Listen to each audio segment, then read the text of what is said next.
งั้นดีเลยเธอต้องรีบพาฉันไปแล้วล่ะ The World of Ticon รับปรึกษาปัญหาด้านสายตาตรวจวัดสายตาด้วยระบบคอมพิวเตอร์ที่ทันสมัยจำหน่ายแว่นตานาฬิกาทุกชนิดและคอนแทคเลนส์ทุกรุ่นหรือจะซ่อมก็มีช่างผู้ชำนาญงานละเอียดทุกขั้นตอนไปได้เลยที่ The World of Ticon ถนนภูเก็ตมุมแยกกาดน้ำทองที่จอดรถสะดวกสบายโทร 0546279772เกษตรกรเจ้าสวนยางครับขึ้นทะเบียนเกษตรกรแล้วหรือยัง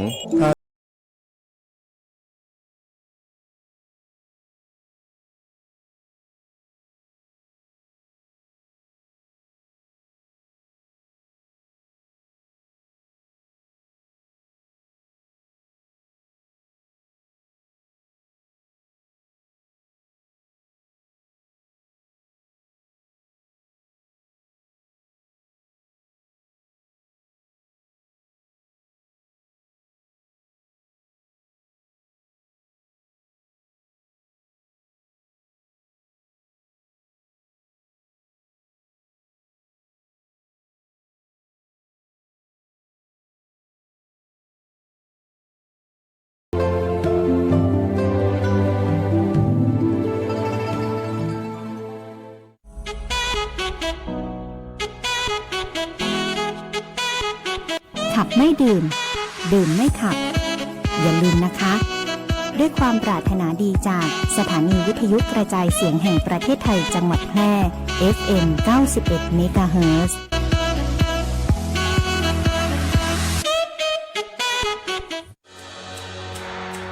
ฮู้กะเจ้าว่าตึงข่าวตึงหลายติข่าวทรงกันในมือถือมีตึงข่าวดีข่าวร้ายข่าวเร่งด่วนแต่ก็บ่ใจกูข่าวติจะเป็นข่าวแต้หนา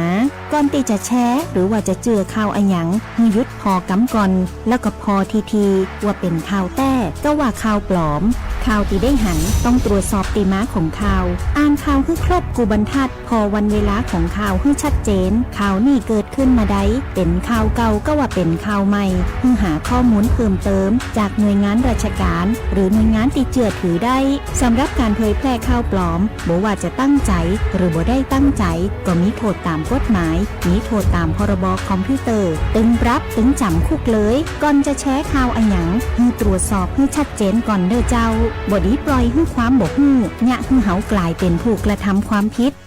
คิดก่อนแชร์ตรวจสอบก่อนเจือป้องกันตัวเฮาและสังคมจากข่าวปลอมด้วยความปรารถนาดีจากสำนักงานประชาสัมพันธ์ที่ 3 กรมประชาสัมพันธ์คุณกำลังฟังสวทแพร่ FM 91 เมกะเฮิรตซ์การที่เราศึกษาวิชาความรู้นั้น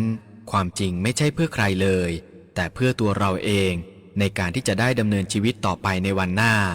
ถ้าเรียนดีก็จะได้ใช้ความรู้ที่เรียนมาประกอบกิจการให้เป็นประโยชน์เป็นที่พึ่งแก่ตนและเป็นที่ชื่นชมแก่วงตระกูลต่อไปด้วย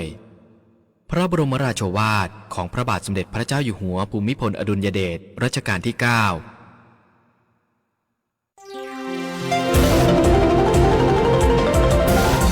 วิทยุแห่งประเทศไทย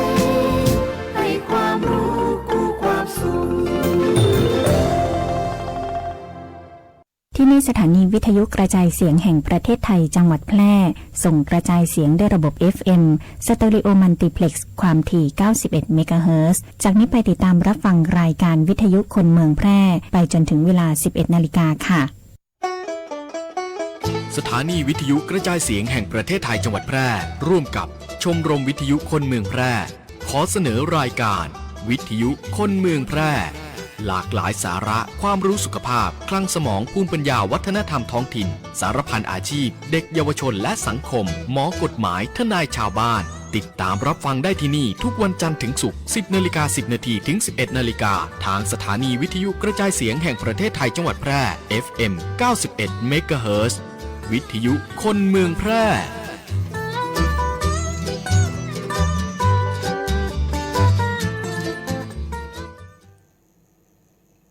สวัสดีเจ้าก็ข ขอสวัสดีทักทายแฟนรายการที่เคารพรักทุกท่านที่ติดตามรับชมรับฟังรายการวิทยุคนเมืองแปรนะเจ้าเนาะเราก็มาพบปะกันวันนี้ก็ตรงกับวันจันทร์ที่6กันยายน2568นะเจ้าเนาะรายการวิทยุคนเมืองแปรของเราเนี่ยออกอากาศทุกวันตั้งแต่จันทร์ถึงวันศุกร์นะเจ้าเนาะก็มีสาระความรู้สุขภาพนะสารพันอาชีพเด็กเยาวชนและสังคมหมอกฎหมายทนายเจ้าบ้านส่วนของข้าเจ้านี่ก็มาทุกวันจันทร์นะเจ้าเนาะมาทุกวันจันทร์มายุรีเกลือใจนี่นะมาทุกวันจันทร์เวลา10 โมงกว่าจนถึง11 โมงนะเจ้าเนาะถ้าว่าท่านใดนะเจ้าเนาะมีสาระดีๆอย่างหรือว่าขึ้นรับฟังชัดเจนจะได้ก็โทรมาได้นะเจ้าเนาะโทรมาที่เบอร์โทร0545235516นะเจ้าเนาะตะกี้ก็มิตรรักแฟนรายการจากตุงฮงเปิ่นก็โทรมานะเจ้าเนาะก็ขอขอบพระคุณเป็นอย่างสูงนะเจ้าที่ว่าท่านโทรมา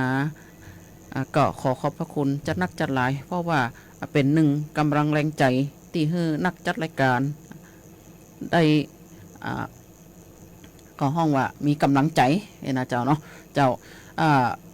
ปะกันช่วงนี้นะเจ้าเนาะกำเดียวเจ้าก็จะเล่าเกี่ยวกับหลายๆโรคให้กับทุกท่านได้รับฟังกันบางครั้งบางทีเนี่ยมันอยู่ในตัวเฮาอยู่ใกล้ตัวเฮาคิดว่าคงเป็นไปบ่ได้นะเจ้าเนาะตีว่าโรคเราเนี่ยมันจะเกิดขึ้นได้กับตัวของเฮาเองนะเจ้าเนาะอย่างเช่นนิ้วในต่อมทอนซิลเนี่ยมันเกิดจากหยังนะเจ้าเนาะเดี๋ยวช่วงต่อไปเนี่ยเดี๋ยวเจ้าจะเล่าให้ฟังเนาะใจเย็นๆเน้อนะแล้วก็จะมีเกี่ยวกับดอกไม้สัญลักษณ์ของผู้สูงอายุอันนี้มันเป็นดอกไม้อะไรอย่างนะเจ้าเดี๋ยวค่อยมาฟังกันเนาะว่าเป็นดอกไม้อะไรอย่างนะแล้วก็มีแหมลายยังนะคนโดยทั่วไปนะในผู้ใหญ่เนี่ยกินนะเจ้าเนาะกินควรกินข้าวเนี่ยประมาณกี่ทัพพีแล้วเด็กควรกินกี่ทัพพีนะเจ้าเนาะเดี๋ยวนี้เปิ่นจะให้อสมเนี่ยนับขาดนะเจ้าเนาะนับตั้งแต่ละอ่อนอายุ10 ขวบไปเลยนะเจ้าเนาะเพราะว่าเพื่อสุขภาพของผู้สูงอายุและก็เด็กเยาวชนนะเจ้าเนาะไม่ใช่ว่านับแต่ของผู้สูงอายุใจๆนะเขาต้องนับตั้งแต่ละอ่อนมาเลยนะเจ้าเนาะละอ่อนบางท่านบางครั้งเนี่ยนะ5 ขวบ10 ขวบนี่แต่ก่อนนี่เปิ่นว่าละอ่อนตุ้ยเนี่ยงามเนาะอ้วนเนี่ยโอ้ยละลูกไข่อ้วนดีอ้วนงามแต่ว่าเนาะแต่บัดเดี๋ยวนี้บ่ใจนะเจ้าเนาะถ้าละอ่อนอ้วนเนี่ยก็หมายถึงว่าเสี่ยงต่อหลายโรคที่จะติดตามมานะเจ้าเนาะแล้วเขาก็มาดูเรื่องของโรคทางเดินหายใจเรื้อรังนะเจ้าเนาะมันเป็นจะได้เนาะกำเดียวก็เนาะช่วงต่อไปเดี๋ยวเจ้าจะมาอุ้งกับทุกท่านทุกคนได้รับฟังนะว่าเปิ้นบอกว่าสูงวัยมั่นใจ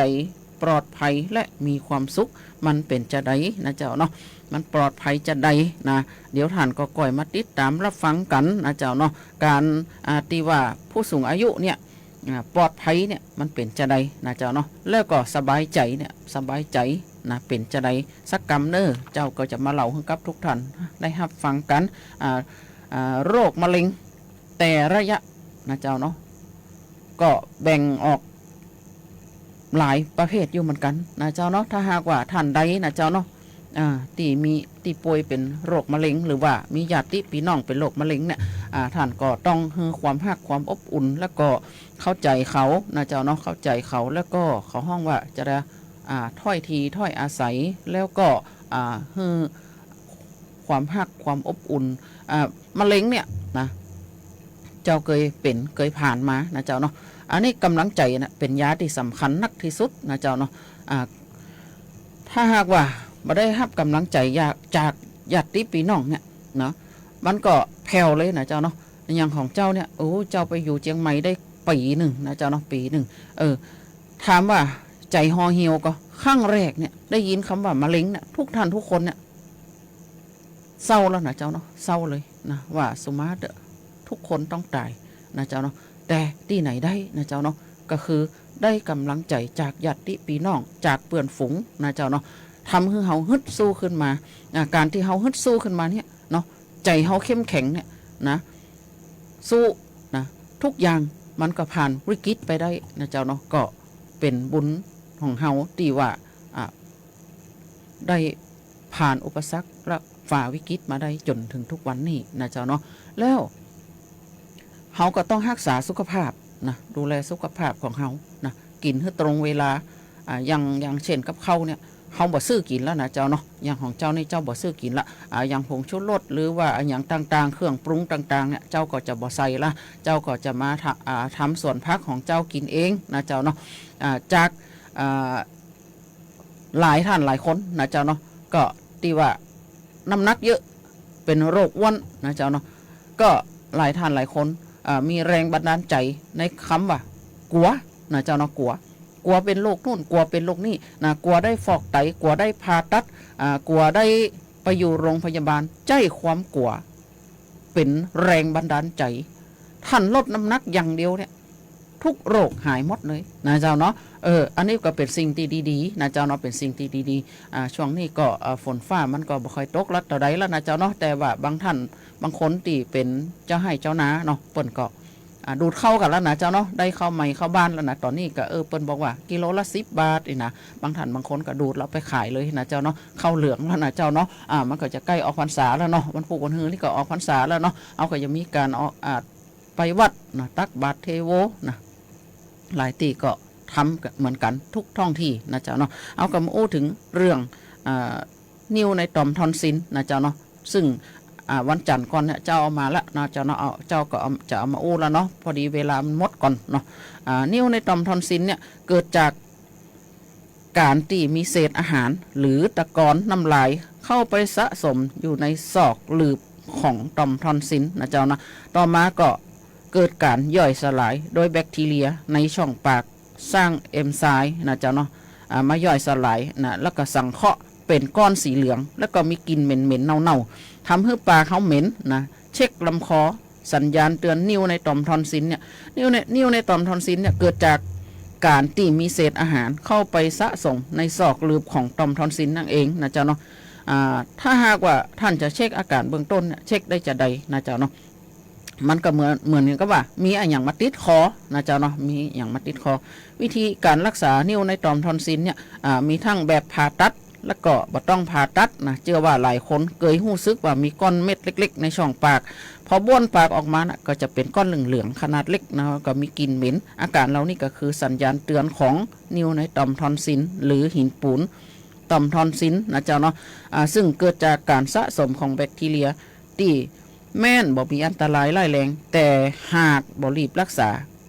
การติดเชื้อตีเลือดหลังจะส่งผลให้กินปากทวีความรุนแรงจนอาจนะบอกกล้าจะอ้าปากไปอู้กับไข่นะทำให้เสียบุคลิกนะเจ็บคอเลือดหลังคออักเสบนะอันนี้ก็เป็นความจริงนะเจ้าเนาะหลายท่านหลายคนก็อาจจะเป็นนิ้วในต่อมทอนซิลบางท่านบางคนเนี่ยก็เจ็บต่อมทอนซิลเลยนะเจ้าเนาะอย่างของเจ้าเนี่ยเจ้าเป็นโรคที่ประจำตัวของเจ้าเลยก็คือต่อมทอนซิลอักเสบนะเจ้าเนาะถ้ามันอักเสบมาทีเนี่ยโอ้ยมันทรมานลมปัดผิวหนังเขาเนี่ยขนเขาอยู่ตั้งไหนนะมันหูหมดนะมันเจ็บหมดนะเจ้าเนาะปวดตามคอนะทุกนิ้วทุกคอเขาหูหมดเลยนะเจ้าเนาะเพราะฉะนั้นจะไปฮื้อมันเกิดจะไปฮื้อมันเลือดหลังเพราะว่ามันอยู่ในตัวของท่านมันจะหายนะเจ้าเนาะถ้าหากว่าท่านไปโดนฝุ่นได้กลิ่นอะไรอย่างขึ้นมาเนี่ยมันกลับขึ้นมาทันทีนะเจ้าเนาะแม้กระทั่งว่ากลิ่นของที่ว่าเขาเผาขยะเผาขี้เหอะอย่างเนี้ยเผาพริกอย่างก็ตามทีถ้าแก้น2-3 กรัมแล้วนะเจ้าวันพุกนี่เสียงบ่มีแล้วนะเจ้าเนาะเสียงบ่มีละเสียงหายละอันนี้คือสัญญาณที่ว่าเขาจะเป็นต่อมทอนซิลแหมละนะเจ้าเนาะก็ทุกท่านนะต้องรักษาสุขภาพของท่านเองตัวของท่านเองจะต้องเป็นหมอตัวของท่านเองนะเป็นหมอของตัวเองนะท่านจะหู้ได้เลยว่าท่านมีอาการเจี๊ยท่านจะเป็นอะไรยังนะเพราะฉะนั้นถ้าจะไปหาหมอปุ๊บเนี่ยหมอก็จะต้องถามว่าคุณเป็นอะไรยังมานะมีอาการจะใดนะหมอก็จะถามจี้ตลอดนะเจ้าเนาะเพราะฉะนั้นท่านต้องสังเกตตัวของท่านเองนะเจ้าเนาะท่านต้องสังเกตตัวของท่านเองนะเขามาอู้ถึงเรื่องดอกไม้สัญลักษณ์ของผู้สูงอายุนะก็คือดอกลำดวนนี่เองนะเจ้าเนาะความหมายของดอกลำดวนก็คือเป็นต้นไม้ยืนต้นนะเป็นต้นไม้ที่มีอายุยืนทั้งใบนะทั้งใบแล้วก็ต ต้นของมันนะเจ้าเนาะจึงเขียวชะอุ่มอยู่ตลอดปีนะเฮือลมเงาตลอดไปดุดดังผู้สูงอายุซึ่งเป็นที่พึ่งและก็เฮือความร่มเย็นแต่แก่ลูกแก่หลานเสมอนอกจากนั้นดอกลำดวนก็ยังมีกลิ่นหอมนะแล้วก็กีบดอกแข็งแรงนะบ่ร่วงง่ายนะเปรียบได้กับผู้สูงอายุที่ทรงคุณธรรมทรงคุณงามความดีไว้เป็นแบบอย่างแก่ลูกแก่หลานเสมอนะเจ้าเนาะเนี่ยผู้สูงอายุเนี่ยก็เป็นผู้สูงอายุที่ว่าหลายท่านหลายคนก็รักษาความดีงามรักษาขนบธรรมเนียมประเพณีอันดีงามไม่ให้ลูกให้หลานได้หู้ได้หันสืบต่อกันไปนะเจ้าเนาะอย่างเช่นเขาห้องว่ากินสลากเนาะเนี่ยถ้าบ่มีผู้สูงอายุสืบทอดวัฒนธรรมประเพณีมาเนี่ยหมู่เฮารุ่นลูกรุ่นหลานก็บ่หันนะเจ้าเนาะอันนี้การกินสลากหรือว่าเขาห้องว่างานกฐินกินสลากเนี่ยแต่ละท้องที่ก็จีเหมือนกันนะเจ้าเนาะแต่ละท้องที่บ่เหมือนกันเนาะอันนี้แต่ละท้องที่เปิ้นก็จะอนุรักษ์วัฒนธรรมและประเพณีกันสืบทอดกันมาอันนี้ก็คือผู้สูงอายุคนรุ่นหลังนะเจ้าเนาะคนรุ่นก่อนเนี่ยเนาะคนรุ่นก่อนไม่ใช่คนรุ่นหลังคนรุ่นก่อนเนี่ยเปิ้นรักษามาให้หมู่เฮาได้หู้ได้หันกันนะเจ้าเนาะเพราะฉะนั้นหมู่เฮาก็ต้องรักษาต่อไปนะเอาไว้ให้รุ่นลูกรุ่นหลานได้ดูกันต่อไปนะเจ้าเนาะเฮามาอู้ถึงนะโดยทั่วไปเนี่ยผู้สูงอายุของเฮาเนี่ยจะกินข้าววันหนึ่งกี่มื้อกี่ทัพทีนะเจ้าเนาะเพื่อรักษาสุขภาพของท่านเองนะเจ้าเนาะสุขภาพเนี่ยเป็นสิ่งที่สำคัญมากนะเจ้าเนาะโดยทั่วไปเนี่ยในผู้สูงอายุทั่วไปเนี่ย1 มื้อเนี่ยควรรับประทาน 1-2 ทัพพีอย่างไรก็ตามนะปริมาณอาจจะแตกต่างกันไปอย่างเช่นถ้าหากว่าท่านเนี่ยไปทำกิจกรรมตีออกแรงนะอย่างเช่นพี่น้องเจ้าไห่เจ้านาตีว่าเปิ่นปลูกข้าวเนี่ยสวนข้าวโพดอย่างก็ดีนะจะมากิน1 ทัพพี2 ทัพพีนะมันจีอิ่มเนาะเจ้าเนาะอย่างถ้าคนหนังอยู่ทำงานอยู่กับโต๊ะกับอย่างนี้ก็อิ่มอยู่นะเจ้าเนาะบางท่านบางคนนี่ก็กินเยอะไปเหมือนกันนะเนาะ1-2 ทัพพีนะกินเยอะไปเหมือนกันในแต่กิจกรรมในทั้งกายนะของแต่ละวันของคนแต่ละคนบ่เหมือนกันนะหรือบางคนเนี่ยเป้าหมายก็คือลดน้ำหนักนะเจ้าเนาะคนอื่นเนี่ยเปิ่นลดน้ำหนักส่วนอื่นเปิ่นลงนะเจ้าเนาะอย่างของเจ้าเนี่ยเจ้าสังเกตพอตัวเองละนะจากน้ำหนัก65นะถ้าเจ้าลดเหลือ59นะหน้าสูบไปเลยนะเจ้าเนาะแต่บางคนน่ะหน้าบ่ลงนะเปิ่นลงส่วนอื่นนะพุงเปิ่นลงอย่างของเจ้านี่พุงบ่ลงพุงเนี่ยเขาห้องว่าปันเอธิโอเปียอยู่หั่นน่ะเนาะอ่องหย่องอยู่หั่นน่ะแต่หน้ามันสูบหน้ามันลงก่อนนะเจ้าเนาะเพราะฉะนั้นเจ้าเนี่ยจะลดน้ำหนักนักบ่ได้นะเจ้าเนาะก็ประมาณ65ก็เหลือ63ก้าก่อยลดลงมานะเดือนหนึ่งเอาลงกิโลก็เดือนหนึ่งก่อนก่อยเอาลงกิโลไกนะเจ้าเนาะท่านต้องออกกำลังกายควบคู่ไปด้วยนะเจ้าเนาะเป้าหมายนะบางคนก็มีเป้าหมายด้านสุขภาพนะหากว่าท่านต้องการลดน้ำหนักนะควรลดปริมาณเข้าลงจากปกติเช่นท่านกินวัน4 ทัพพีหรือ3 ทัพพีเนี่ยท่านก็ลดมานะเจ้าเนาะจาก3 ทัพพีก็ขึ้นมาเหลือ2นะเจ้าเนาะก่อนที่ท่านจะทานเข้าเนี่ยนะท่านก็กินผักต้มผักลวกหรือบางท่านบางคนชอบกินผักดิบเนาะกินผักสดๆท่านก็กินผักไป1 จานนะแล้วน้ำไป2 แก้วนะอันนี้ก็มันก็อยู่ต้องแล้วนะเจ้าเนาะหลังจากนั้นท่านก็ค่อยไปกินข้าวสักทัพพี1ก็พอดีแล้วนะเจ้าเนาะเนี่ยอันนี้ก็คือเป็นเคล็ดลับและก็วิธีดีๆที่เฮาจะกินข้าวแต่ละมื้อแต่ละวันเนี่ยฮือมันเขาห้องว่าเฮาจะลดน้ำหนักเนี่ยเฮาเนี่ยจะอีนะเจ้าเนาะแล้วก็ละออนแต่ละวัยเนี่ยการต้องการก็แตกต่างกันไปอย่างเช่นละออนอนุบาลเนี่ยอาจจะต้องการปริมาณ 1.5 ทัพพีนะส่วนเด็กมัธยมก็อาจจะต้องการประมาณ3 ทัพพีนะอันนี้คือบางครั้งบางทีเนี่ยเราออนไปเล่นกีฬาเนาะไปเล่นตะก้อกับไปเล่นฟุตบอลไปเล่นเปตองแชร์บอลอย่างการเนี่ยการกินน้อยมันก็บ่อยู่ต้องเนาะก็เนี่ยคือเพียนะเจ้าเนาะข้อควรปฏิบัติเนี่ยคือท่านเน้นพักนะเน้นพักอย่างเจ้าอูตะกี้นะเพิ่มปริมาณพักในแต่ละมื้อนะพักสดก็หรือว่าพักสุกก็ได้นะเจ้าเนาะเพื่อให้ได้รับสารอาหารอย่างครบถ้วนเลือกข้าวติบคัดสีข้าวกล้องอาจารย์ข้าวกล้องติบคัดสีนะจะช่วยให้ท่านได้รับใยอาหารและสารอาหารที่มีประโยชน์มากกว่าข้าวขาวนะ ปรับปริมาณอย่างเหมาะสมถ้าหากรู้สึกว่า 1-2 ทัพพีเนี่ยบ่พอนะท่านก็อาจจะเพิ่มขึ้นมาน้อยนะเจ้าเนาะแล้วก็สังเกตความอิ่มของตัวเก่าอย่างเจ้านี่เดี๋ยวนี้เจ้าไปประชุมหรือไปอบรมอย่างที่ไหนเนี่ยเจ้าจะห่อข้าวนะเจ้าจะหุงข้าวนะหุงข้าวเสร็จแล้วเจ้าก็จะหุงข้าวเขาห้องว่าหุงข้าวที่ว่าข้าว5 สีนะถ้ามันเหลือเจ้าใส่ในตู้ไว้ภูมิเจ้าก็เอามาพัดเอานะใส่น้ำมันน้อยๆเอานะใส่ไข่เอาหรือว่าใส่เขาห้องว่าป่าเอานะเจ้าเนาะเพราะว่าเราเป็นผู้สูงอายุแล้วมันก็จะบ่ค่อยย่อยนะเจ้าเนาะผู้สูงอายุเฮานี่กระเพาะเฮาเนี่ยมันบ่เหมือนแต่ก่อนแล้วนะเจ้าเนาะเขาห้องว่ากรดหรือว่าน้ำดีในกระเพาะอาหารเฮาเนี่ยมันบ่ดีเหมือนเฮาเป็นสมัยละอ่อนแล้วนะเจ้าเนาะสมัยเป็นละอ่อนเนี่ยกินอย่างตุ้มตำกับเฮาก็กินก็ลื่นหมับลื่นไปเนี่ยมันก็บ่เป็นหยังแต่บัดเดียวนี่บ่ได้แล้วนะเจ้าเนาะเฮาเป็นผู้สูงอายุเนี่ยเฮาจะกินจีนกินหยังเยอะๆเนี่ยมันอืดต้องนะมันบ่ค่อยย่อยแล้วนะเจ้าเนาะโอ้อืดกัดเลยนะเจ้าเนาะถ้าหากว่าท่านเป็นกระเพาะก็เช่นเดียวกันนะเจ้าเนาะแมลงมาเนี่ยท่านก็ต้องกินของอ่อนๆประมาณ4 โมง 5 โมงเนี่ยท่านก็เริ่มกินข้าวแรงได้แล้วนะเจ้าเนาะบ่ใช่ว่ารู้รอ2 ทุ่ม 3 ทุ่มท่านมากินข้าวแรงเนี่ยมากินข้าวมาคืนเนี่ยนะคือมันจะทำให้ท่านเป็นกรดไหลย้อนนะเจ้าเนาะท่านต้องปรับเปลี่ยนพฤติกรรมการกินของท่านเองนะเจ้าเนาะท่านต้องรู้ว่าท่านกินเวลาเนี่ยต้องอืดเจ็บต้องนะท่านก็ปรับเวลาลงนะท่านก็กิน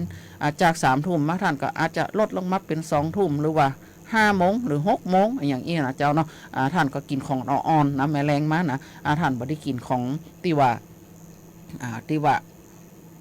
นักต้องจนเกินไปนะเจ้าเนาะคือว่ามันบ่ย่อยเนาะอย่างงูเนี่ยน้ำดีในกระเพาะอาหารของเปิ้นดีเนาะเปิ้นลื่นไปปุ๊บเนี่ยเปิ้นก็ขยอก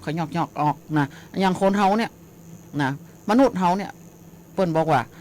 เขาสร้างให้เฮามากินผักเนาะเขาบ่ได้สร้างให้เฮามากินชิ้นนะเจ้าเนาะกินผักกินป่านะเปิ้นถึงบอกว่ากินปลาเป็นหลักกินผักเป็นยาเนาะอสมเปิ้นจะอู้กันเชี่ยเนาะกินปลาเป็นหลักกินผักเป็นยานะเจ้าเนาะแล้ว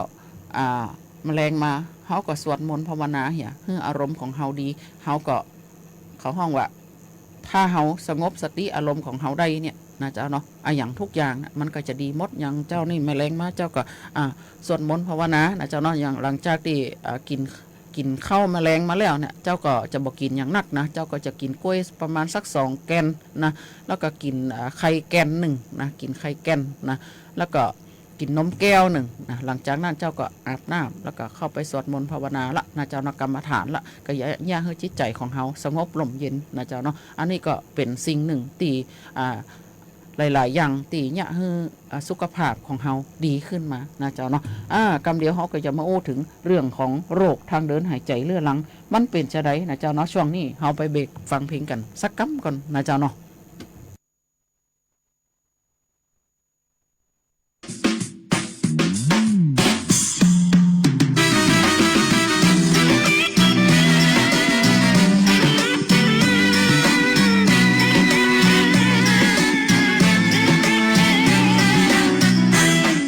คนใดบ่เข้าใจกำเมืองบ่ฮู้เรื่องมันแปลว่าใดฟังกันกำแล้วมันเข้าใจถ้าใครยังสงสัยบอกมาเมืองไทยเขามีหลายภาษามาแปลกับเมืองเป็นไทยมาแปลกับเมืองเป็นไทยซึ่งตึงนั่นคือปัญญาอ่อนสลิดดกนั่นก็คือแร่แค่นนั่นก็คือร่านส่วนแง่วนั่นก็คือควายสตวงคือกระเบื้องถวายเจ้าที่ไอ้ล็อตแรดคือไอ้ไร้สาระและกับป้อขี้ยังคือบิดากูทำไมโอ้แปะไปเลยรู้แน่เชื่อแหกจ้ะ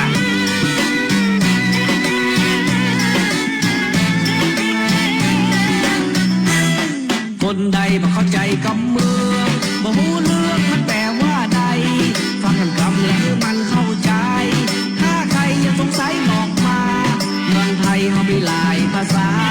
มาแปลกับเมืองเป็นไทยมาแปลกับเมืองเป็นไทย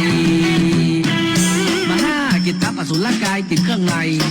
ลึกหลวงนั่นก็คือโคตรดื้อลึกลื่นนั่นดื้อโคตรไอ้วอกน้อยคือโกหกนิดไอ้วอกนักคือโกหกมากลอกแลนคือฉลาดแกมโกงกำว่าจืนคือไม่มีน้ำยาบะห้าย่ออสุรกายรับประทาน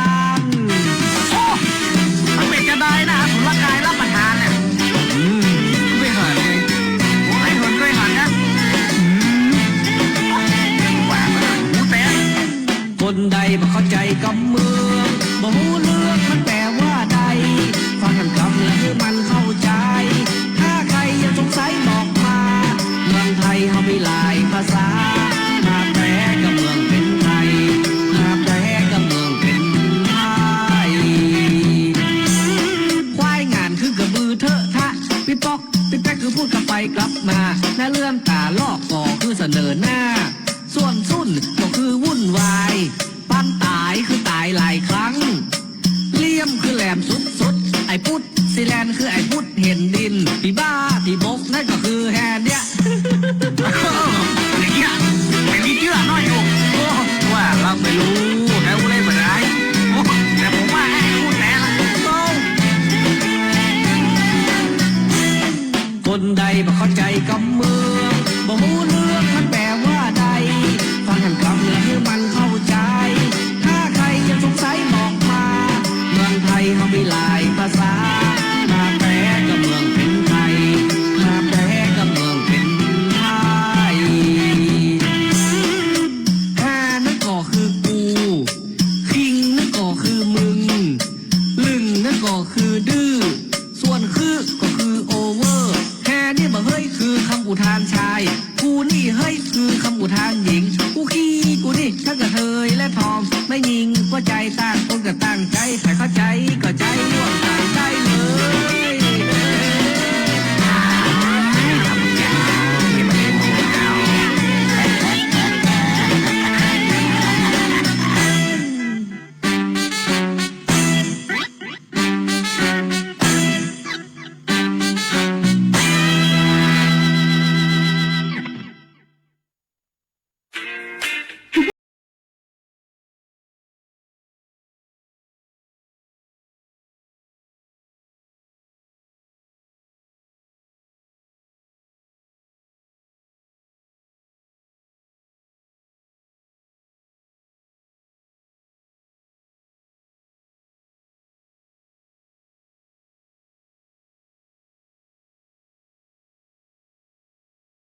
ทุกครั้งกินหวานมันเค็มเพื่อพอดีสุขภาพดีห่างไกลโรคเจ้าด้วยความห่วงใยสำนักงานประชาสัมพันธ์ตี 3 กรมประชาสัมพันธ์ใน1 วันเป็นระยะทางเท่าไหร่ที่คุณใช้ชีวิตอยู่บนท้องถนนแล้วถ้ารถชนคุณขับรถชนคนคุณเดินตัดหน้ารถคุณหักหลบรถชนคันอื่นโอ้ยวุ่นวายวุ่นวายจริงๆเลยไม่เป็นไรครับเพราะรถทุกคันต้องมีประกันภัยรถภาคบังคับหรือพรบคุ้มครองผู้ประสบภัยจากรถพุทธศักราช 2535 สถานการณ์ต่างๆก็ดีขึ้นคำเตือนหากไม่ทำมีโทษปรับไม่เกิน 10,000 บาทขับขี่ปลอดภัยอุ่นใจเมื่อมีพรบคปภ.สำนักงานคณะกรรมการกำกับและส่งเสริมการประกอบธุรกิจประกันภัย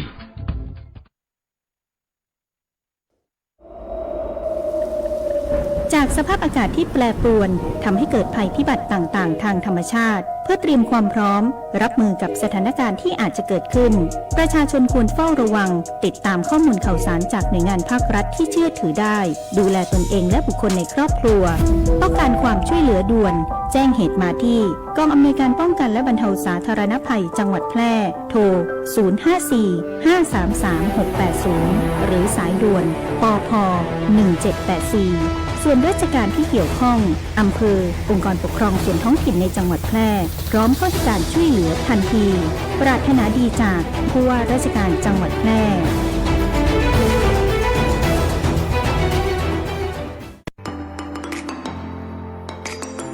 ขับขี่ปลอดภัยเมืองไทยไร้อุบัติเหตุด้วยความห่วงใยจากสวท8 FM 91 เมกะเฮิรตซ์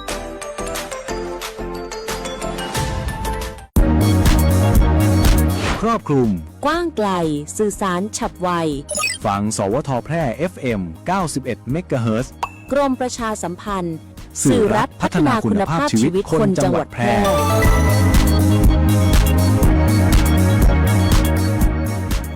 เจ้าเข้ามาสู่ช่วงที่2นะเจ้าเนาะก็ขอบพระคุณจัดนักจัดหลายนะเจ้าเนาะแฟนรายการทางบ้านปงตากข้ามนะ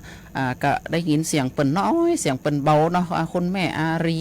นะเจ้าเนาะขอบคุณจัดนักจัดหลายตีท่านโทรเข้ามาให้กำลังแรงใจนะเจ้าเนาะดีใจมากนะเจ้าเนาะที่ว่าทางมิตรรักแฟนรายการทักทายมาทางขึ้นสวท91แล้วก็รวมถึงทักทายมาทางหน้าเพจ Facebook นะเจ้าเนาะก็เฮาก็มาอู้ถึงเรื่องของทางเดินของเขาบอกว่าโรคทางเดินหายใจเรื้อรังนี่นะเจ้าเนาะก็เป็นกลุ่มที่ส่งผลกระทบต่อระบบทางเดินหายใจปอดโดยตรงที่พบบ่อยที่สุดนะ ก็คือโรคปอดอุดกั้นเลือดหลังและโรคหอบหืดนี่นะปัจจัยเสี่ยงก็ได้แก่การสูบบุหรี่มลพิษทางอากาศและการสัมผัสสารเคมีในสิ่งแวดล้อมอาการที่พบบ่อยก็คือการไอเรื้อรังนะเจ้าเนาะหายใจลำบากนะหายใจมีเสียงวีดนะเจ้าเนาะบางครั้งก็หายใจดังวีดวีดวีดเนาะและก็แน่นหน้าอกการรักษาก็เน้นการควบคุมและการป้องกันภาวะแทรกซ้อนบ่ฮือเปิ้นบอกว่าบ่สามารถจะรักษาให้หายขาดได้นะแต่การปรับเปลี่ยนพฤติกรรมและกินยาตามแพทย์สั่งเท่านั้นเนาะโรคเนี่ยเกิดขึ้นได้กับทุกเพศทุกวัยนะเกิดขึ้นได้กับทุกเพศทุกวัยของระบบการหายใจนะเจ้าอย่างเช่นคอจมูกนะระบบของการหายใจหรือการนี่นะเจ้าเนาะเป็นว่าจมูกคอหลอดลมแล้วก็ปอดโดยสาเหตุเกิดจากการติดเชื้อไวรัสแบคทีเรียมลพิษหรือโรคประจำตัวโรคติดเชื้อไข้หวัดเกิดจากการติดเชื้อไวรัสนะเจ้าเนาะอาการบ่รุนแรงนะเจ้าเนาะอาการบ่ค่อยรุนแรงนะเจ้าเนาะอันนี้ก็เป็นระบบทางเดินหายใจเช่นเดียวกันนะโรคไข้หวัดใหญ่นะเกิดจากการติดเชื้อไวรัสที่มีอาการไข้ปวดเมื่อยไวรัสและแบคทีเรียที่มีอาการไอเจ็บคอเจ็บหน้าอกหายใจลำบากวัณโรคก็เกิดจากการติดเชื้อแบคทีเรียเช่นเดียวกันนะเจ้าเนาะมักมีอาการไอเรื้อรังไข้ต่ำๆเหงื่อออกตอนกลางคืนและก็น้ำหนักลดท่านจะหันได้ว่า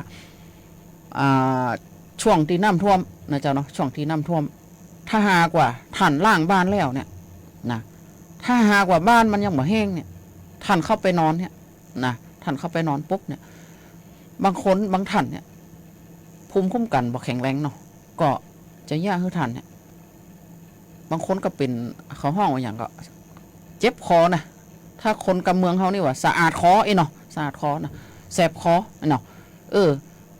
มันเป็นความจริงนะเจ้าเนาะเพราะว่ามันบ่แห้งน่ะมันยังมีเชื้อราอยู่เจ้าเนาะมีเชื้อราอยู่ทำให้ระบบหายใจของท่านอาจจะติดเชื้ออาจจะนะอันนี้คือหลายท่านหลายคนนะได้รับผลกระทบจาก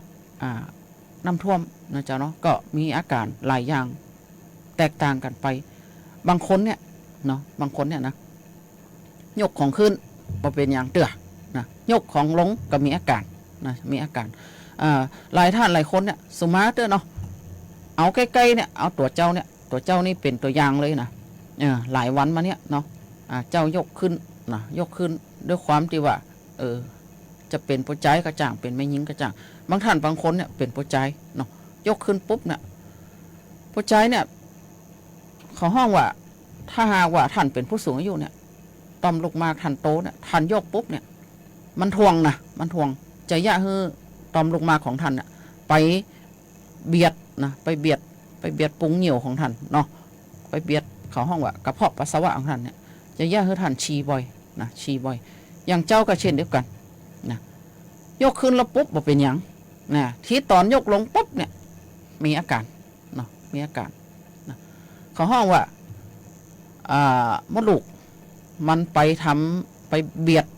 กระเพาะปัสสาวะเนาะกระเพาะปัสสาวะก็ทำให้เขาฉี่บ่อยเจ้าไปหาหมอทุกหมอนะเจ้าเนาะกะ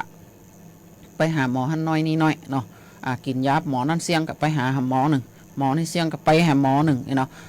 ถ้าสมมติว่าท่านกินยาแบบเสี่ยงท่านบดีไปเปลี่ยนหมอนะท่านเคยรักษาตีหมอคนไหนท่านก็ต้องไปรักษากับหมอคนนั้นนะบางครั้งไปทัวหมอแต่กับบดีนะเจ้าเนาะตีเจ้าก็มีเคล็ดลับเนาะเคล็ดลับกับทุกท่านได้ฟังกันอันนี้คือท่านมีอาการจี้เนาะถ้าหากว่าท่านบ่ใจเป็นต่อมลูกหมากโตหรือว่าบ่ใจเขาห้องว่าบ่ใจมดลูกตีว่ามันโตหรืออักเสบเนี่ยท่านยกขาขึ้นสูงๆนะท่านนอนใกล้ๆฝานะใกล้ๆฝาแล้วท่านก็เอาสมาร์ทตีเนี่ยขึ้นบนฝาแล้วท่านก็เอามือควัดนะเอามือกวดก่อยกวดใหม่ๆมันก็จะเจ็บน้อยนะแต่ตอนเนี้ยนะของข้าเจ้าเนี่ยเจ้าทดลองละนะมันก็ดีมานะแต่ท่านลองเนี่ยพอสัก 2-3 เตือถ้าหากว่าอาการมันยังบ่ดีนะ ท่านก็ต้องไปหาหมอทันทีเลยนะบางครั้งบางคนเนี่ยก็จะเป็นต่อมลูกหมากโตบางครั้งบางคนเนี่ยก็อาจจะเป็นมดลูกย่อนนะสมมติในเมื่อมันย่อนแล้วปุ๊บเนี่ยหูรูดท่านบดีนะหูรูดท่านบดีแต่เลยนะท่านจะบ่สามารถกั้นปัสสาวะได้นะเจ้าเนาะโอ้กระปิดกระปอยนะเจ้าเนาะแล้วมันเจ็บมันทรมานเหลือเกินนะนี่อันนี้คือมันเป็นปัญหากับผู้สูงอายุนะเจ้าเนาะอย่างเจ้านี่ก็เป็นผู้สูงอายุแล้วนะเจ้าเนาะนะเอามาอู้ถึงเรื่องของสูงวัยมั่นใจปลอดภัยและมีความสุขนะสูงวัยเนี่ยการพัดตกหกล้มเนี่ย1 ใน 3ของผู้สูงอายุเนี่ยนะพัดตกหกล้มทุกปีนะเจ้าเนาะการเกิดอุบัติเหตุทางถนนนะแนวทางป้องกันนะเมื่อพัดตกหกล้มเนี่ยควรตรวจคัดกรองสุขภาพและสมรรถนะทางร่างกายนะดูแลการมองเห็นการได้ยินนะและความจำนะและก็มวลกล้ามเนื้อส่งเสริมฟื้นฟูสุขภาพและการใช้อุปกรณ์เปิ้นบอกว่าการพัดตกหกล้มเนี่ยอยากจะได้นะอย่างผู้สูงอายุเขาเนี่ยถ้าเขาป้องกันการพัดตกหกล้มเนี่ยเขาต้อง1กำลังขาเขาต้องแข็งแรงนะท่านยืนข้างโต๊ะข้างเก้าอี้ที่มันแข็งแรงนะท่านใส่ขาไปเตะขาออกไปนะข้างละไอ้เนาะเตะไปทางหน้า10 เตือเตะไปทางหลัง10 เตือดีดออกไปทางข้าง10 เตือไอ้นะอันนี้คือทำให้กล้ามเนื้อมัดใหญ่ของท่านแข็งแรงแล้วท่านก็ต้องเปลี่ยนจากข้างซ้ายเป็นข้างขวาท่านก็ยะเหมือนเดิมเนี่ยยะทุกวันนะท่านนึกขึ้นได้เมื่อไรท่านก็ต้องยะอันนี้ป้องกันการพัดตกหกล้มนะป้องกันอุบัติเหตุทางท้องถนนเป็นจะไรนะเจ้าเนาะบางครั้งเนี่ยผู้สูงอายุเนี่ยไปขับรถเนี่ย1สายหูสายตาบดี2ประสาทสัมผัสมันบ่ค่อยดีนะเจ้าเนาะหลายท่านหลายคนเนี่ยเป็นผู้สูงอายุนะในชุมชนเจ้าก็เช่นเดียวกันนะเป็นผู้สูงอายุ80ละนะก็ลูกขับรถนะอันนี้ซึ่งเจ้าอยู่ในตัวชุมชนเนาะเจ้าก็เลยไปบริการนะไปบริการขับรถให้คนนั้นน้อยคนนี้น้อยนะเพื่อป้องกันบ่ให้การเกิดอุบัติเหตุเขาห้องว่าตะวันจะตกดินแลบ่ตกดินแลเนี่ยเมื่อเขาห้องว่าพระอาทิตย์โพเพลเนี่ยนะทำให้การมองเห็นของท่านเนี่ยลำบากมากเลยนะเจ้าลำบากมากเลยผู้สูงอายุเนี่ยเมื่อแสงพระอาทิตย์เนี่ยส่องสาดส่องเข้ามาสายตาเนี่ยทำให้การมองเห็นของท่านเนี่ยบ่ค่อยดีนะเจ้าเนาะแล้วก็ประสาทสมมาตรเขาห้องว่าประสาทตีนประสาทมือเนี่ยจ้าบางคนขับรถปุ๊บเนี่ยประสาทตีนเนี่ยบ่สัมผัสละนะเพราะว่าบางครั้งเนี่ยบางคนก็อาจจะเป็นโรคเก้าความดันเบาหวานเนี่ยเนี่ยคือปลายประสาทของท่านอักเสบนะการขับรถของท่านเนี่ยบางท่านเนี่ยสมมติถอดรองเท้าขับรถนะเมื่อมันเกิดชุลมุนขึ้นมาปุ๊บเนี่ยนะรองเท้าไปยัดใส่ไปอยู่ปื้นเบรกเนี่ยทำให้ท่านเนี่ยเบรกบ่ได้นะเจ้าเนาะเบรกบ่ได้นะยิ่งบ่เดียวเนี่ยยิ่งเป็นเกียร์ออโต้ก็ซ้ำห้ายเลยนะเจ้าเนาะเป็นเกียร์ออโต้ซ้ำห้ายเลยนะอันนี้คือมันอันตรายมากๆเลยนะเจ้าเนาะเพราะฉะนั้นถ้าหากว่าบ้านใดเนี่ยมีผู้สูงอายุบอกควรไปปล่อยปละละเลยถ้าหากว่าท่านหกล้มหรือได้รับอุบัติเหตุเนี่ยกลัวท่านอย่าฟื้นขึ้นมาเนี่ยนะมันไม่ใช่ของง่ายนะ6 เดือนขึ้นนะ6 เดือนขึ้นนะเป็นตุกไฟเป็นตุกตัวเก่าเนี่ยเป็นตุกไฟเป็นตุกลูกหลานเนี่ยนะบางครั้งลูกหลานก็อาจจะไปทำงานต่างจังหวัดบ่มีเวลาดูแลนะเจ้าเนาะแล้วเปิ่งปลาอาศัยไข่เปิ่งปลาอาศัยเปื่อนบ้านบางครั้งก็ดีไปบางครั้งก็เขาก็บ่มีเวลามาเตือเขามั่วก้ามั่วขายมั่วไปทำงานเขาก็บ่มาหาซักเตือนะเจ้าเนาะอันนี้ท่านต้องรักษาตัวของท่านเองท่านต้องหักตัวของท่านเองไว้ก่อนนะสิ่งไหนที่ท่านเนี่ยบ่ได้นะก็ค่อยๆหวานเขาเอานะจะไปฉันเนี่ยเก่งเนี่ยได้อยู่นะจะไปกึดจะอันนะเจ้าเนาะถ้ามันเจ็บขึ้นมาเนี่ยมันเอาคืนลำบากนะลำบากมากเลยนะเจ้าเนาะกว่าจะกายภาพขันขึ้นมาได้เนี่ย6 เดือนเนี่ยเป็น6 เดือนแรกที่เขาว่า6 เดือนวินาทีทองนี่นะถ้าหากว่าโป้น6 เดือนไปแล้วเนี่ยนะการกายภาพเอากลับคืนมาเนี่ยมันลำบากขนาดนักนะจิตใจเนี่ยมันจะฟอไปแล้วนะฟอไปละเนาะการที่เอาคืนมาเนี่ยมันยากมากเลยนะเจ้าเนาะการได้ยินนะผู้สูงอายุเนี่ยหูก็บ่ค่อยดีละนะอย่างเจ้าเนี่ยเจ้าก็หูจีดีแล้วนะเป็นผู้สูงอายุแล้วนะเขาบอกว่าอย่างเจ้าเนี่ยเปิ่นถ้าเป็นทางการแพทย์เนี่ยเปิ่นฮื้อไปเตรียมตัวเป็นผู้สูงอายุแล้วนะช่วง50 ปลายนี่นะไม่ใช่ว่า 60 ปลายก่อนก็ไปเตรียมตัวนี่มีใจนะเขาเตรียมตัวตั้งแต่อายุ50กว่าแล้วนะเขาจะมีชมรมผู้สูงอายุของเขาแล้วนะเดี๋ยวนี้นะเขาจะให้ผู้สูงอายุเนี่ยไปเตรียมตัวเท่านะไปเตรียมตัวเท่าจะได้นะยังผู้สูงอายุเขาเนี่ยเขาไปนอนรวมกับละออนมาได้นะละออนมารับดึกนะเขาเก็บไปนอนด้วยละออนมาได้แล้วเขาเป็นผู้สูงอายุเนี่ยถ้าไปนอนรวมกับละออนปุ๊บเนี่ยเขาเป็นคนรับยากตื่นมาปุ๊บเนี่ยเขานอนรับสักเดือเนี่ยนะมันจะทำให้ตัวของเขาเนี่ยเกิดความเครียดนะเกิดความเครียดแล้วความจำเนาะความจำก็บ่จีดี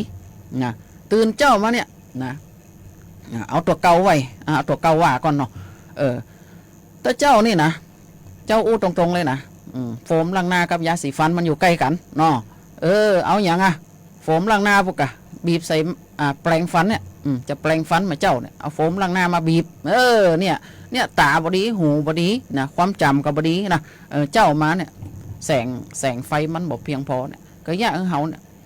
พอบ่ค่อยหันนะตาบ่ค่อยดีนะความจำก็บ่ค่อยดีนะมวลกล้ามเนื้อมันก็บ่ค่อยดีกล้ามเนื้อบ่ค่อยแข็งแรงนะยิ่งคนไหนถ้าบ่ออกกำลังกายซ้ำให้นะเจ้าเนาะกล้ามเนื้อของท่านเนี่ยมันจะเละจะแหลวนะเพราะฉะนั้นท่านอยู่บ่ได้เนี่ยเปิ้นว่าออกกำลังกายจะได้นะซอยก็ได้นะยืนอยู่บ่ได้นะอาหารคนจีนก็นะคนจีนเปิ้นจะยืนแกว่งแขนนะ10 เตือ20 เตืออย่างเนี้ยท่านนึกขึ้นได้บ่ได้ท่านก็ย่ามานั่นนะเจ้าเนาะ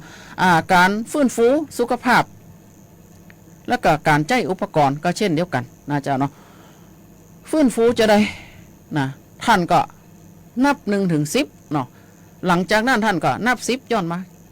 9 8 7 6 5 4 3 2 1อันนี้คือเป็นการฟื้นฟูความจำของท่านนะกล้ามเนื้อมัดเล็กของท่านก็เช่นเดียวกันนะเจ้าเนาะท่านเนี่ย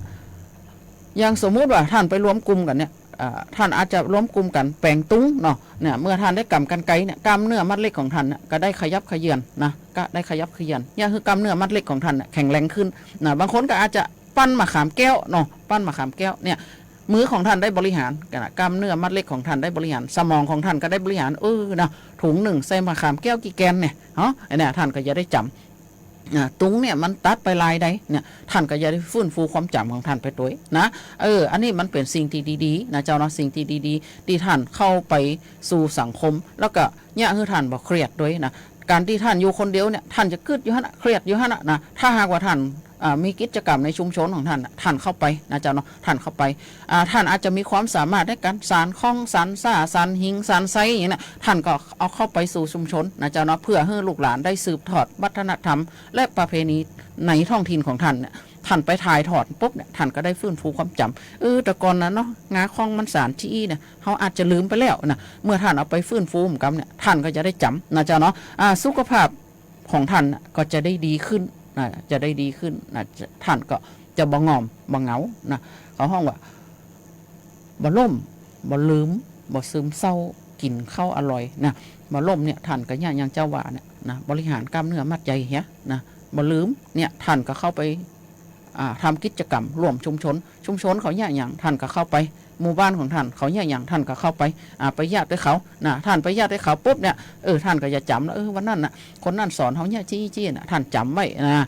มันก็เป็นการฟื้นฟูความจำนะการร้องเพลงก็ใจนะเจ้าเนาะร้องเพลงก็ใจหรือการนั่งสวดมนต์ภาวนาก็ใจเป็นการฟื้นฟูความจำตั้งสมาธินะ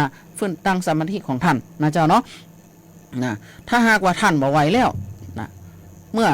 จำเป็นจะต้องใช้กายอุปกรณ์ท่านก็ต้องดูว่าสมรรถภาพของท่านเนี่ยจะต้องใช้กายอุปกรณ์แบบไหนนะอย่างเช่นอาจจะใช้ไม้เต้าข้างเดียวที่ว่ามี3ขานั่นนะถ้าขาเดียวเนี่ยบางครั้งมันก็จะลื่นนะท่านก็ต้องมี3ขานะเจ้าเนาะถ้าหากว่าบ่ไหวแล้วก็ต้องใจว่าเกินท่านก็ต้องใจว่าเกินนะเจ้าเนาะเอาก็มาถึงเรื่องของสุขภาพหัวใจผิดปกติสังเกตได้จากเสียงเตือนของร่างกายนะมาสังเกตของอาการโรคหัวใจโรคหัวใจนี่บางครั้งบางทีเนี่ยก็เจ็บแน่นหน้าอกนะรู้สึกเหมือนโดนกดทับนะอาจจะล่าไปถึงแขนหรืออาจจะล่าไปส่วนบนส่วนหลังตั้งบนนะเจ้าเนาะโดยเฉพาะเจ็บแผลไปบริเวณด้านซ้ายของร่างกายแล้วก็มักจะเกิดขึ้นในขณะที่ท่านทำกิจกรรมที่ต้องใจแรงอาจจะเป็นสัญญาณเตือนของโรคหัวใจนะเจ้าเนาะเหงื่อออกนักนะเหงื่อออกนักนี่ก็บางครั้งนี่ก็เหนื่อยมากกว่าปกติจากที่ท่านเคยทำกิจกรรม ทุกวันเนี่ยท่านเคยสมมุติว่าท่านเคยไปเดินไปตักน้ำเนี่ยแหมกำเนี่ยเดินไปตักน้ำกับบ่ได้เนี่ยอันนี้ก็คือเหนื่อยกว่าปกตินะอันนี้ท่านสังเกตได้เลยนะเจ้าเนาะหายใจลำบากหอบทีใจสั่นนะเวียนศีรษะมึนงงนะบวมผิดปกตินะบางครั้งบางทีบางคนก็อาจจะบวมที่ข้อเท้านะบวมที่ข้อเท้าหรือว่าเท้าขาหรือหน้าท้องนะบางคนก็ไอเรือหลังมีเสมหะปนเลือดออกมานะหัวใจเนี่ยก็เต้นพิษจังหวะพ่องนะอันนี้มันก็หลายสาเหตุที่บ่งบอกให้ท่านได้รับรู้ว่าท่านเริ่มมีอาการเป็นโรคหัวใจผิดปกตินะเจ้าเนาะท่านเป็นหมอต้องเป็นหมอให้ตัวท่านเองนะเจ้าเนาะอันนี้ยังเจ้าอูนะเจ้าเนาะต้องเป็นหมอให้ตัวท่านเองแต่เลยนะแล้วตีแน่ๆท่านก็ต้องไปเช็คนะตีหมอนะไปเช็คตีหมอประจำทุกปีท่านอย่าบอดีปล่อยปะละเลยนะเจ้าเนาะเปิ้นบอกว่าบางครั้งเนี่ยสุขภาพหัวใจของเขาเนี่ยการเต้นเนี่ยเนาะการเต้นนะ60ต่อครั้งหรือ100ครั้งต่อนาทีนะเจ้าเนาะถ้าใครที่เป็นโรคความดันโลหิตสูงดูนะเจ้าเนาะถ้าหากว่าความดันปกติเนี่ย120 ถึง 80แล้วนะบัดเดี๋ยวนี้เขาเกณฑ์เขาไว้นะถ้าเกินจากนั้นไปเนี่ย130เข้าไปเนี่ยเขาห้องว่ากลุ่มเสี่ยงนะเขาว่าหัวใจตั้งบนเนี่ยถ้าเขาวัดมาได้130ขึ้นเนี่ยเขาห้องว่ากลุ่มเสี่ยงทางคุณหมอก็จะเอาท่านไปปรับเปลี่ยนพฤติกรรมนะปรับเปลี่ยนพฤติกรรมถ้าหากว่าสูงเกิน140ตัวลุ่ม90ขึ้นไปเนี่ยผิดปกติแล้วนะผิดปกติแล้วอันนี้คือท่านเป็นโรคความดันละนะเจ้าเนาะท่านกินยาโรคความดันท่านก็บุควรไปยุดยาเองนะเจ้าเนาะจนกว่าคุณหมอเปิ้นจะสั่งยุดนะเจ้าเนาะอันนี้อยู่ที่ตัวท่านเองหมดอะเนาะท่านต้องถ้าหากว่าท่านความดันสูงนะอย่างเจ้าอู้ข้างแรกข้างตะกี้นะคือปรับเปลี่ยนพฤติกรรมปรับเปลี่ยนพฤติกรรมกินปลาเป็นลักกินพักเป็นยากินของนึ่งต้มนะหรือปลาเนี่ยท่านเอาไปเผาท่านกับบดีไปเผาธรรมดานะเอาห่อตองเนาะห่อตองแล้วไปเผาแล้วก็เอาพักเอาอย่างเข้าใส่ในหั่นนะท่านก็จะได้กินอาหารดีๆมีประโยชน์นะท่านเอาไปเผาที่มันไหม้มันเกลี่ยมนั่นท่านก็ได้โรคมะเร็งมาแถมานะเจ้าเนาะเจ้าเขาก็มาใกล้ถึงส่วงสุดท้ายของรายการนะก็ขอบพระคุณผอ.สวท.และเจ้าหน้าที่ที่เป็นคุมเสียงให้แล้วนะเจ้าแล้วก็ขอทักทายแฟนรายการที่รับฟังทางคืนสวท91นะที่ท่านรับฟังที่อยู่ทางบ้านและรอบๆจังหวัดแปรของเขาที่เครื่องเสียงส่งถึงนะเจ้าเนาะแล้วก็มาทักทายแฟนรายการทางหน้าเฟซบุ๊กนะเจ้าเนาะก็ทักทายคุณปวีนานะเจ้าเนาะสวัสดีเจ้าคุณปวีนาสวัสดีเจ้าคุณปี้สุภาพรสวัสดีเจ้าคุณการจนาสวัสดีเจ้าคุณอุดรฤทธิชัยนะสวัสดีเจ้าคุณปี้สุรีรัตน์สวัสดีเจ้าคุณอำพรกาดสมบูรณ์สวัสดีเจ้าคุณยุพาอันนี้เปิ่นฟังมาจากปุ้นอำเภอแม่จันจังหวัดเชียงรายปุ้นสวัสดีเจ้าคุณพัฒนาโพธิมูลนะเจ้าเนาะขอบคุณจัดนักจัดหลายนะเจ้าเนาะที่ท่านให้กำลังใจกับนักจัดรายการมานะเจ้าเนาะแล้ววันจันทร์หน้าเขาก็ค่อยมาพบมาปะกันใหม่นะเจ้าเนาะสำหรับวันนี้ข้าเจ้าก็จะได้นำรายการวิทยุคนเมืองแปรจากลาท่านไปก่อนนะเจ้าเนาะวันจันทร์หน้าเขาค่อยมาพบมาปะกันใหม่แล้วก็ให้ท่านรับฟังเพลงจากรายการจนจบรายการสำหรับวันนี้ข้าเจ้ามายุรีเข้าใจก็ขอกล่าวคำว่าสวัสดีเจ้า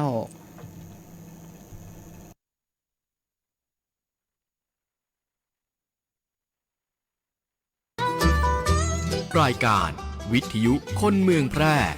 หลากหลายสาระความรู้สุขภาพคลังสมองภูมิปัญญาวัฒนธรรมท้องถิ่นสารพันอาชีพเด็กเยาวชนและสังคมหมอกฎหมายทนายชาวบ้านติดตามรับฟังได้ที่นี่ทุกวันจันทร์ถึงศุกร์ 10:10 น. ถึง 11:00 น. ทางสถานีวิทยุกระจายเสียงแห่ง